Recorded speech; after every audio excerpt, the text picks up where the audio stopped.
সিরাজগঞ্জ জেলা ট্রাক এবং covered van পরিবহন শ্রমিক ইউনিয়নের ত্রিবার্ষিক সাধারণ সভা অনুষ্ঠিত হয়েছে। এ অনুষ্ঠানে ফুলেল শুভেচ্ছা প্রদান করা হয়। সিরাজগঞ্জ জেলা ট্রাক এবং কাভার্ড ভ্যান পরিবহন শ্রমিক ইউনিয়নের আয়োজনে বুধবার 11 জুন সকাল থেকে দিনব্যাপী সিরাজগঞ্জ জেলা ট্রাক এবং কাভার্ড ভ্যান পরিবহন শ্রমিক ইউনিয়ন কার্যালয় প্রাঙ্গণে এ সাধারণ সভা অনুষ্ঠানে প্রধান অতিথি হিসেবে উপস্থিত ছিলেন বিএনপির কেন্দ্রীয় নির্বাহী কমিটির সদস্য ও জেলা বিএনপির সাধারণ সম্পাদক মোহাম্মদ সাইদুর রহমান বাচ্চু। বিশেষ অতিথি হিসেবে উপস্থিত ছিলেন সিরাজগঞ্জ জেলা ট্রাক এবং ট্যাঙ্ক লরি মালিক গ্রুপের সভাপতি মুন্সি জাহেদ আলম, সাধারণ সম্পাদক হাসিনুর রহমান হাসি।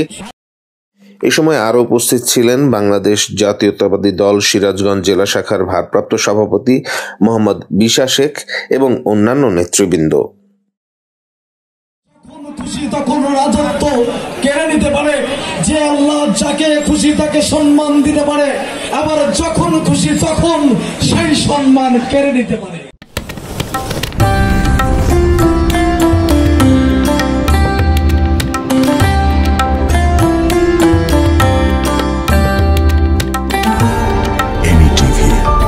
স্বাধীন বাংলার স্বাধীন কণ্ঠ।